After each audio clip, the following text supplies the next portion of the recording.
Usually, when we talk about this concept of being trapped, right, there's a very specific, like, deeply ingrained imagery that immediately comes to mind. Oh, absolutely. We Yeah. think of iron bars. We think of heavy chains, locked doors. Right, the classic prison metaphor. Exactly. We imagine a physical, tangible boundary where you can walk right up to it, press your hands against the cold steel, and definitively say, okay, well, this is where my freedom ends. Yeah, because the constraints in those traditional scenarios, I mean, they're highly visible. The boundaries are undeniable. They're physical. Right, physical. And the rules governing that constraint are entirely binary. Like you are either inside the cell or you are outside of it. And the human mind, it understands that kind of physical restriction intuitively. It makes sense to us. Hmm. But I want you, meaning you listening right now, to picture a completely different scenario. Okay, set the scene. Right. So you wake up on a standard Sunday evening. You're sitting on your own couch in a climate-controlled room, perfectly comfortable. Sounds pretty ideal so far. Yeah, exactly. And in your hand, you hold a device that provides instantaneous access to literally the entirety of human knowledge, The smartphone. the smartphone. Yeah. And you're casually scrolling through this seemingly infinite feed of entertainment. I mean, you have delivery apps on that same device offering you thousands of different meals from hundreds of different restaurants. And they can arrive at your door in, what, 20 minutes? Exactly, minutes. And your digital calendar for the upcoming week, it's densely packed with all your so-called choices regarding your career, your social life, your fitness routines. I mean, you are surrounded by absolute abundance. Unprecedented abundance, really. Right. And yet, despite all of this infinite access, despite the sheer volume of options at your fingertips, there's this heavy, unexplainable, almost hollow pressure sitting right on your chest. Yeah, I know exactly what you mean. It is the absolute definition of an invisible cage. Invisible cage. Yeah, a cage built not out of deprivation, but constructed entirely out of the illusion of options. Like, we are looking at a system that uses abundance as a mechanism for control. Welcome to today's deep dive. Oh. We are jumping into something that I think is going to resonate deeply and maybe perhaps uncomfortably with a lot of you listening right now. It's definitely a challenging topic. It really is. So if you've ever felt that hollow, almost unexplainable tension at the start of your week, or if you've ever looked around at this hyper-modern world of endless digital options and felt like you're somehow just, going through the motions on a predetermined script. Which so many people do feel, by the way. Right, they do. So if that's you, this conversation is entirely for you. And proudly, all of our insights today are pulled from a profoundly challenging collection of writings titled Echoes from the Edge with the Lone Wolf. It's such a brilliant source. The overarching theme of this material is, well, it's a meticulous, almost surgical deconstruction of the modern systemic loop we all currently inhabit. It doesn't hold back at all. No, not even a little. It explores the heavy psychological weight of becoming aware of these invisible constructs around us. It dissects the truth behind that visceral feeling of resistance that so many people experience but, rarely vocalize. Because it's hard to put into words. Exactly. And it places a very specific lens on the unique, crushing cultural weight placed on one specific concept, which is Monday. Ugh, Monday. Just the word itself carries weight. Let's start by unpacking the opening premise of Echoes from the Edge with the Lone Wolf, because it immediately shatters how we usually talk about modern life. Right, it redefines the whole playing field. The text states, freedom today doesn't look like chains. It looks like options. That's a huge paradigm shift. It is, because we have this deeply conditioned belief that the volume of choices available to us is, directly proportional to the degree of our freedom. Right, like the more I can choose from, the freer I am.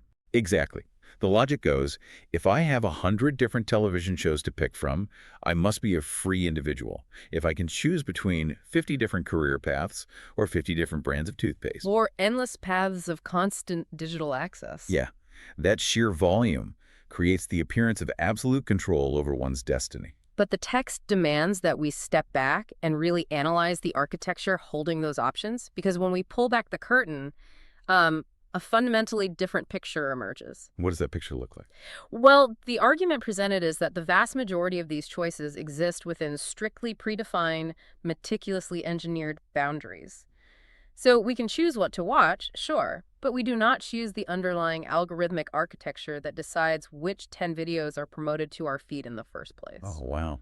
Yeah, that's a really good point. We just see the 10 videos and think, I'm choosing. Exactly. We can choose what to buy, but we have absolutely zero control over the massive, opaque data systems that are meticulously designed to map our psychological vulnerabilities. They map them and then influence our purchasing behavior before we even know we want something. Precisely. We choose how to spend our free time, but we are not in control of the multi-billion-dollar forces. I mean, the psychologists, the UI designers, the data But scientists. all of them actively, aggressively competing for our attention. Right. We are picking from a menu, yes, but we did not write the menu. We did not write the menu. That is such a stark way to put it. And the mechanism at play here is what choice architects refer to as bounded rationality, but it's amplified to an unprecedented scale by modern technology. Bounded rationality, so it's like a sandbox. Yeah, that's a great way to look at it. The system provides a sandbox. Inside the sandbox, you have absolute autonomy to build whatever sandcastle you want, right? Which satisfies that human desire for agency. Exactly. But the system built the sandbox, it supplied the sand, it determined the dimensions of the box, and it controls the weather above it. The feeling of freedom entirely distracts us from the reality of the enclosure. You know, I was trying to conceptualize this invisible boundary, this enclosure earlier today, and the most accurate parallel I keep coming back to is a casino, like a massive, hyper-modern casino. Oh, let's trace the mechanics of that environment. A casino is arguably the purest physical manifestation of the invisible cage we're discussing. Right. Because think about the experience of walking onto a Vegas casino floor. You walk in, and you have the absolute quote-unquote freedom to choose any game you want. Yep, you want blackjack, you go to blackjack. You can wander over to the roulette wheel. You can sit at the penny slots for 12 hours if you want. Mm-hmm. And you feel empowered because you're the one making the active choice to pull the lever. You are physically placing the chips on the table. But the house designed the floor plan. Exactly. The house designed it as a labyrinth to intentionally disorient you. And they programmed the random number generators inside the slot machines. Right. And they pumped in the extra oxygen and those specific artificial scents to manipulate your arousal levels. They remove all the clocks in the windows so you completely lose your tether to natural time. So the house mathematically set the odds entirely in their favor. You feel free because you're executing the actions, but the reality is the system is actually playing you. That is a perfect analogy. And the source material explicitly names the underlying mechanics of this modern digital casino we live in. It refers to it as a loop of behavioral predictability. Behavioral predictability loop. Let's break that down. So the formula driving this loop is incredibly straightforward, yet devastatingly effective. It's basically data informs design. Design shapes behavior. Behavior reinforces the system. Data informs design. Let's slow down and really examine the internal workings of that first part, because that is the engine driving this entire illusion of freedom. Right. We hear the word data thrown around constantly, like to the point where it's almost lost its edge, you know? We just think, oh, they have my email address. But we aren't just talking about a spreadsheet of names. No. We are talking about granular behavioral telemetry. Granular telemetry. What does that actually look like? It's every micro-hesitation as your thumb hovers over a screen. It's every location ping mapping your physical daily routines. Every purchase, every spike in heart rate, recorded by a wearable smartwatch. Even an abandoned shopping cart online. Exactly. That is the raw material. That data is fed into predictive models, which then directly inform the design of our environments. So the apps we use, the workflows forced on us by corporations, the layout of cities. Even the specific timing of digital notifications on your phone. None of these are random. They are reverse engineered from the data to extract the maximum possible engagement or compliance from the human nervous system. Man. Which moves us directly to the second phase of the loop. Design shapes behavior. Right. Because the environment has been perfectly calibrated to your specific psychological profile, you just naturally follow the path of least resistance. You scroll for an extra 20 minutes on social media because the frictionless design of the infinite scroll, there's no bottom to the page. It entirely eliminates the natural stopping cue of turning a physical page. Exactly. Or you click the recommended video because the thumbnail's color palette triggers a dopamine expectation in your brain. And this leads to the final stage of the loop, right? Because your newly shaped behavior generates a fresh, even more accurate set of data. You're feeding the beast. Right, and that new data feeds back into the system, refining the algorithms, making the design even more frictionless, and essentially making you even more predictable. It is a closed, self-optimizing loop. But here's a problem I immediately run into when confronting this loop. If the design is invisible, if the casino has hidden the clock so seamlessly, how do we even begin to spot the boundaries? Well, the text points out that the greatest defense mechanism of this entire system is its lack of friction. Lack of friction. Yeah.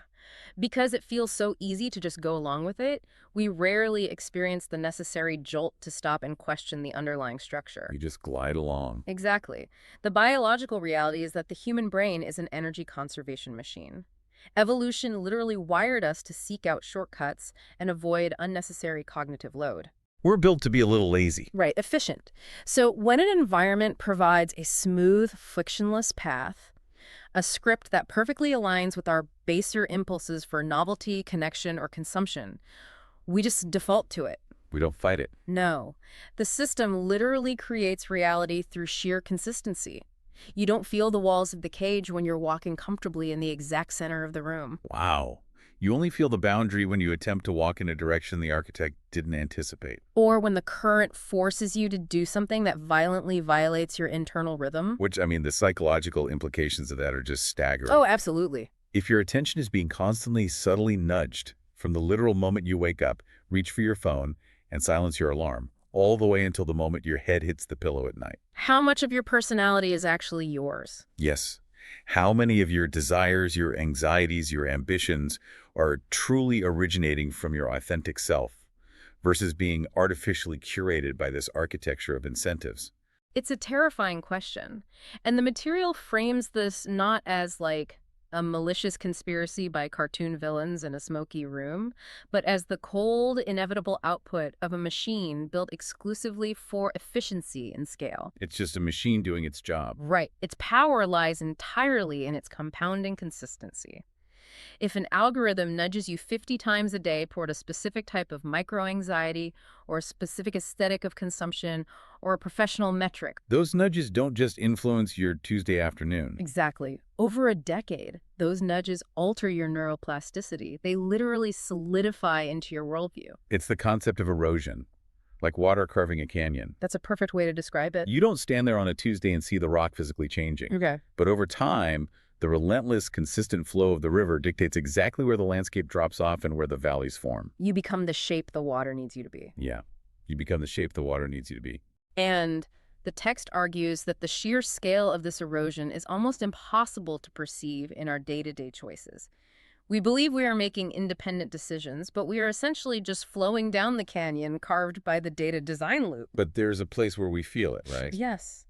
The boundaries of this invisible canyon become suddenly, glaringly visible when we look at how the system handles collective human behavior. Because it can't just let us all be individuals. No, the system cannot survive on individual randomized rhythms. It requires mass synchronization to keep the machine running. Which brings us directly to the most universally recognized, yet probably least interrogated, synchronization mechanism in modern society. The heavy, unavoidable architecture of Monday. Monday. I want to really dig into the visceral, psychological weight of Monday. Because everyone makes jokes about it, right? The cultural zeitgeist is flooded with memes about needing a gallon of coffee to survive Monday morning. Right, or the creeping dread of the Sunday scaries. The Sunday scaries. We treat it as this universally accepted, slightly annoying fact of life, like bad weather. Like, oh, it's raining, or oh, it's Monday. But Echoes from the Edge with the Lone Wolf demands that we look much closer at the underlying mechanics of why it feels so heavy. It poses a really sharp question in the text. If the structure feels natural, how much of it was designed to? The tension here lies in the contrast between conditioning and nature, because Monday feels incredibly natural to us only because we've been rigorously practicing it since we were 5 years old in kindergarten. Right, 5-day on, 2-day off structure is deeply embedded into our societal operating system. But the material suggests that the heaviness we feel, that literal physical dread, the knot in the stomach on a Sunday night, the bone-deep exhaustion on Monday morning, it's not just you being tired from the weekend. No. It is the acute friction of human biology violently colliding with an artificial construct. It's the exact moment you are forced to be awake to the rhythm. The text points out that Monday hits harder when you are self-aware, because you suddenly see the repetition stripped of its meaning. It's no longer just a day on the calendar. It's a command to resume compliance. A command. Ah. Just consider the sheer scale the behavioral engineering required to make Monday happen. It's staggering. You have hundreds of millions of people, all with entirely different personal chronotypes. Right. Some are naturally nocturnal, some are early risers. They all have different emotional states, different physical energy capacities, maybe different personal crises happening in the background of their lives. Yet, at the exact same moment on Monday morning, this massive, diverse population is required to forcefully suppress their natural individual rhythms to re-enter a synchronized cycle of output. The psychological toll of that mass suppression is immense. It really is. Let me push back on this a little bit, though, because we have Yeah. to look at the reality of living in the 21st century. Okay. Play devil's advocate. Right. We exist within an incredibly complex, interconnected global society. If international supply chains are going to function, if hospitals are going to be staffed, if schools, power grids, basic infrastructure, if all of that is going to run, don't we fundamentally need a shared schedule? Sure. Isn't a synchronized Monday just a practical, logistical necessity to prevent a society of 8 billion people from just collapsing into total chaos? Does it inherently have to be viewed as a deliberate mechanism of control? That's a fair pushback, and the logistical necessity of a synchronized calendar is undeniable. Like you said, complex societies require coordination to survive. But Right. but the source material is critiquing something far more insidious than the mere existence of a timetable. It's critiquing the inflexible emotional and psychological demands attached to that timetable, and the total lack of grace within the system for human variance. Okay, so the cage isn't necessarily the fact that it is Monday. The cage is what Monday demands of your internal state. Precisely. That's the distinction. When we force our biological reality into that rigid rhythm, we naturally experience friction. We feel tired, we feel unmotivated, we feel resistance. Which is normal. Exactly. But here is where the behavioral loop becomes actively manipulative. The system gaslights us into believing that this structural friction is a personal failing. Oh, that is a massive paradigm shift. Isn't it? Yeah, because if you don't jump out of bed at 5:30 a.m., ready to crush your quarterly goals on a Monday, society labels you as lazy. You're told you need a better morning routine. You're targeted with ad for productivity planners or nootropic supplements or life-hacking tips. The system takes a profound structural abnormality, basically forcing millions of biological creatures to synchronize like microchips, and it individualizes the fallout. It makes you feel broken, makes you feel inadequate or unoptimized, rather than admitting that the structure itself is hostile to human nature. It is societal level gaslighting. It really is. You feel the sharp edges of the cage pressing into you, and the system responds by telling you that the pain is your fault and, you just need to practice more mindfulness while inside the cage. Just breathe through the bars. Right, breathe through the bars. And this specific realization that the system pathologizes our natural resistance leads us directly to the most vital, grounding reassurance provided in the text. It brings us to the truth about that hollow space we mentioned at the start of the deep dive. Reading this section of Echoes from the Edge with the lone wolf, it was genuinely jarring for me because it is so incredibly validating. It's a breath of fresh air. It is. We are so used to being told how to fix ourselves. Yeah. But the text says, point blank, you are not losing it. You are not too much. You are not disconnected. You are not ungrateful for questioning what doesn't feel right. When you understand the behavioral loop and the forced synchronization we just discussed, the root cause of that tension becomes completely clear. It does. The hollow space in your chest isn't a void where your motivation or your gratitude should be. The text explicitly defines this sensation. It says, that hollow feeling, that tension, that awareness that something doesn't line up, that's clarity trying to stabilize itself. Clarity trying to stabilize itself. I love that phrase. It completely flips the established narrative. It really does. The system's diagnostic manual tells you that your lack of enthusiasm for the daily grind means you're depressed or burned out or failing to adapt. But the text asserts that you are simply paying attention. And paying attention in a world meticulously designed for sleepwalking is a highly unusual, often uncomfortable state. The text strips away all the romanticized notions of modern progress in corporate culture. Yeah, in the chapter titled The Illusion of the Machine, it states unequivocally, the system was never built for you. Never. It wasn't built to foster human depth, emotional resonance, or spiritual fulfillment. It was built for output, predictability, and compliance. You wake up, you perform the required labor, you consume the products you're nudged toward, you repeat, And we must contrast that sterile loop with the reality of what human beings actually are. Which is messy and It's complex. deeply complex. We are biological creatures. We evolved over hundreds of thousands of years to survive, to think dynamically, to adapt, to navigate real, unpredictable physical environments. Right. Our nervous systems are wired to respond to the changing of the seasons, to complex, nuanced social dynamics within a tribe, to periods of intense, necessary effort, followed by deep, unstructured rest. We were absolutely not built to measure our inherent worth by arbitrary productivity metrics while confined inside what the text aptly calls digital cages. So when the environment fundamentally contradicts the organism's evolutionary needs, what The happens? organism resists. Exactly. That hollow feeling is a profound act of internal resistance. It is the widening gap between what the external narratives insist life should be and what your nervous system recognizes it actually is. I kept trying to find like a mechanical equivalent for this feeling while I was digesting the text, and I landed on the check engine light on a car dashboard. Oh, let's follow that analogy. How does a diagnostic light translate to psychological resistance? Okay, so imagine you're driving down a massive, busy highway. Suddenly, your car's check engine light illuminates. It's glowing bright red right there on the dashboard. Right. Now, the modern societal impulse, the system's default solution, is to essentially hand you a piece of black electrical tape and tell you to just cover the light, Just hide it. hide it, fill the void with constant auditory noise, numb the anxiety with endless scrolling, mask the exhaustion with forced urgency. Or download a new app to optimize your driving? Yes, just keep driving at the exact same speed. Ignore the light. The system demands that you override your baseline instincts.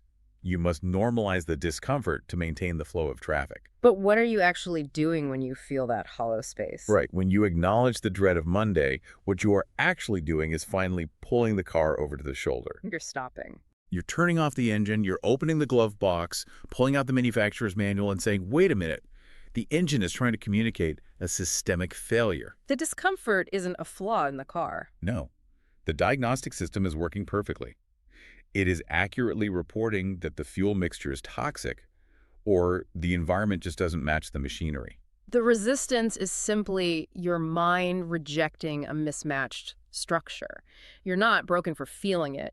Your internal diagnostic system is functioning exactly as it should in an inherently toxic environment. But the tragedy, and it really is a tragedy, is that most people sense this light come on at various points in their lives. But the pressure to keep moving is so intense that they immediately reach for the tape. Because dealing with the reality of the red light requires stopping the car. And stopping the car brings us to a profound, deeply isolating complication. It does. Pulling over to read the manual, acknowledging the check engine light, it sounds incredibly empowering in theory. It sounds like a personal victory. I'm figuring it out. Right. But as the text severely warns us, once you understand what is fundamentally wrong with the engine, once you step out of the car and look around at the highway, You realize you are stuck in gridlock traffic with millions of other people who are still driving blindly at 80 miles an hour with black tape over their dashboards. which launches us into the heaviest, arguably the most difficult aspect of Echoes from the Edge with the Lone Wolf. The text calls it the burden of consciousness. The burden of consciousness. Yeah. This concept systematically dismantles the modern, highly sanitized pop culture view of awakening. Oh, completely. We see this trope constantly peddled online. Yeah, this romanticized, marketable idea that waking up to the realities of life leads to immediate peace, zen-like calm, and unshakable enlightenment. You attend an expensive retreat, you read a specific book, and suddenly you are floating blissfully above the chaos of the masses. But the text is brutally honest about the reality of the situation. Yeah. It states, plain and simple, consciousness is not a gift, it's a burden. The mechanics of that burden are rooted in perception. Once you become aware of the behavioral loop, you don't just suddenly see the hidden beauty of the universe. No, you see the manipulation. You see the carefully maintained narratives holding the social order together. You see exactly how behavior is shaped and harvested at scale. You see the casino floor. You see the hidden clocks. You see the algorithmic nudges tailored to your insecurities. And you see the forced, unnatural synchronization of Monday morning. And crucially, you see how few people want to look. That specific line in the text really stopped me in my tracks. You see how few people want to look. It's haunting. It highlights the profound creeping isolation that accompanies this kind of systemic clarity. You begin to carry a heavy psychological knowledge that has no place to land in polite conversation. Exactly. You might be sitting in a standard Monday morning meeting or watching a mainstream news broadcast or simply scrolling through a social feed, and you can clearly see the underlying scripts playing out in real time. You see the pre-selected pathways people are being herded down. But the people sitting right next to you, your peers, perhaps even your friends and family, they are completely earnestly engrossed in the illusion of their own choices. It inevitably creates an involuntary distance between you and the rest of the world. And it's important to clarify, the text is clear that this isn't an arrogant distance. No, it's not a superiority complex. Right, it isn't like you think you are fundamentally better or smarter than them. It's a tragic distance. As the text notes, awareness changes how you relate to everything. You simply cannot unsee the scaffolding holding up the building. And this brings up the deepest, most difficult paradox of the entire source material. The text delivers a crushing realization. Awareness doesn't free you from the system, it just makes you conscious inside it. That is genuinely a terrifying thought. The idea that waking up doesn't provide an escape hatch. It creates the ultimate state of internal friction. Consider what happens to the human psyche when it must operate daily within a system it has fundamentally recognized as an illusion. You see the cage, but you still have to pay rent. Right. You still have to buy groceries from monopolized supply chains. You still have to interact with the digital economy to maintain basic social survival. You become a conscious, agonizingly aware gear, forced to turn inside an entirely unconscious machine. Which forces a deeply uncomfortable philosophical question. Yeah, I want to ask you this. If awareness inherently isolates you from your peers, if it makes the routine of Monday feel infinitely heavier because you recognize the meaningless repetition, and if, at the end of the day, awareness doesn't even grant you a physical escape from this system. Is ignorance actually bliss? Yes. Is the text implicitly suggesting that we would genuinely be better off if we just stayed asleep, kept the tape over the check engine light, and kept driving with the rest of the traffic? The text navigates this exact paradox.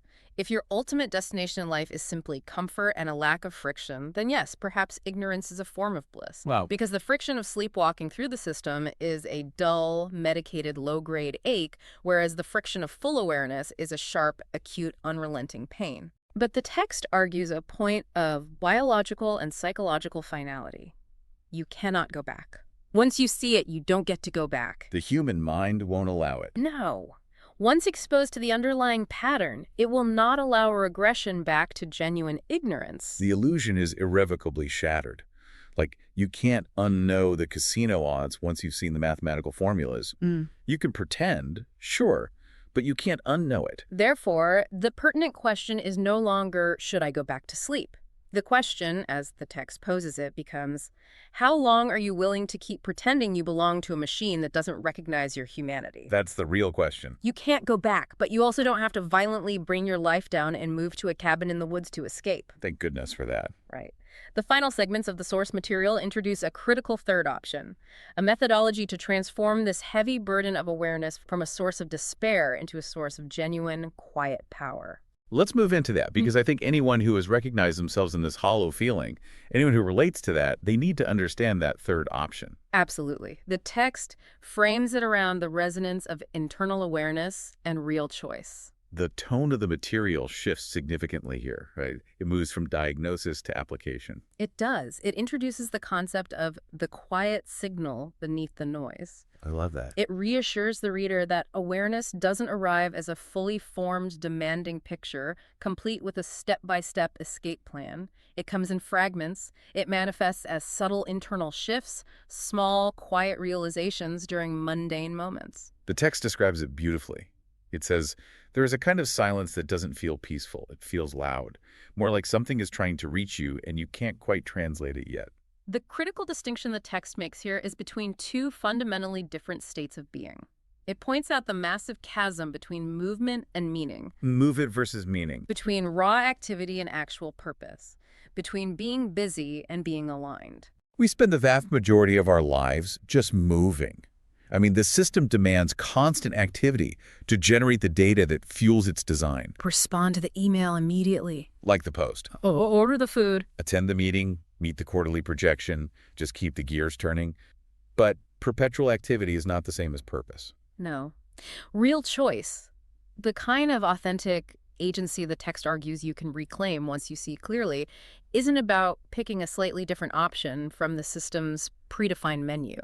It's not about switching from a corporate job to a gig economy app and calling it freedom. No, real choice is the acquired ability to see the menu for exactly what it is. But practically speaking, how does merely seeing the menu change anything if you still ultimately have to eat from it to survive? Like, I still need to pay rent. Because it fundamentally shifts your internal relationship with the surrounding environment. It utilizes metacognition. It moves you from a passive state where you merely endure the machine's demands to an active state where you observe its mechanics. So you decouple the external stimulus from your internal response. Yeah.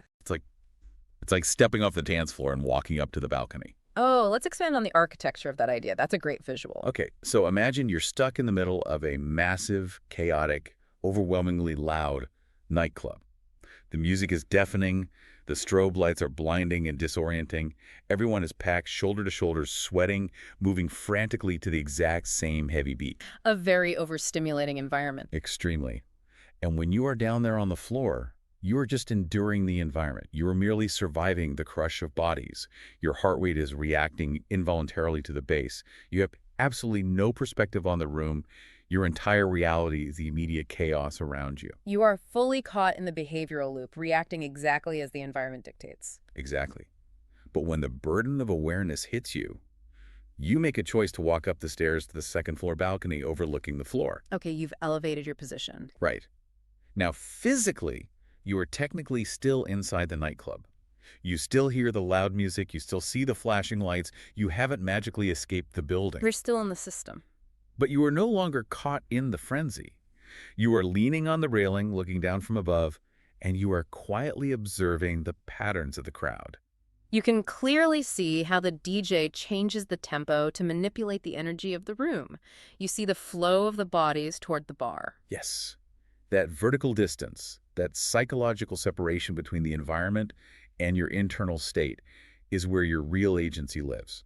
The distance is the agency.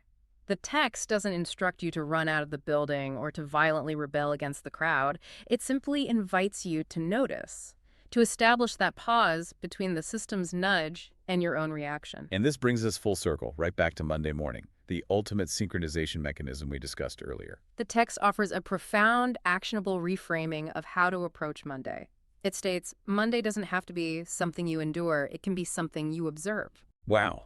Instead of a traumatic, friction-filled re-entry into the machine where you feel the dread of the invisible cage closing around you, Monday becomes your designated vantage point on the balcony. It is the exact moment in the week when the contrast between your human depth and the system's demand for output is the most visible and exaggerated. If you can stand on that mental balcony on a Monday morning and simply watch the script play out, Watch the forced artificial urgency in your inbox. watch the predefined pathways people are rushing down. Recognize the algorithmic nudges trying to pull your attention back onto the dance floor. If you do that, you are actively practicing observing the illusion without being consumed by it. And as the text concludes, sometimes that's where everything begins to change. So we need to synthesize what this all means for you, the listener, the person engaging with this right now. We've covered a massive amount of heavy, deeply philosophical terrain today. We really have. We've traced the sophisticated illusion of modern freedom. We explored how choice architecture ensures that having endless options within a predefined, data-driven boundary isn't true agency. It's predictable behavior masking as liberty. We've unpacked the heavy forced synchronization of Monday and how it violently overrides our natural biological rhythms to maintain systemic efficiency. We validated that unexplainable hollow feeling in your chest. Remember, if you feel a deep sense of resistance to the modern digital grind, you are not broken. You are not failing to adapt. You are experiencing clarity trying to stabilize itself in a chaotic environment. Your internal check engine light is working perfectly.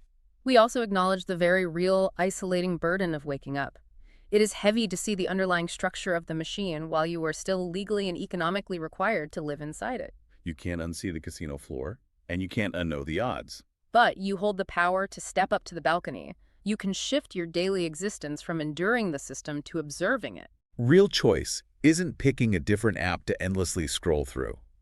Real choice is the quiet, internal pause where you realize the screen is just a screen and the urgency is artificial. The ultimate message, derived from echoes from the edge with the lone wolf, is that while the modern system was absolutely never built for human depth, your awareness is your human depth asserting its right to exist. The machine will always demand predictable output. Your awareness will always seek meaning. Exactly. We want to leave you with a specific provocation to take with you into your upcoming week.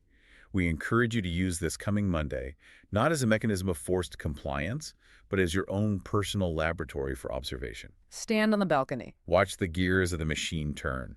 Feel the nudges pushing you to react, and just notice them without immediately giving in to the reflex. And if we take the logic of the source material just one step further into practical application, it leads to a truly fascinating hypothetical scenario for the listener. Oh, let's hear the hypothetical.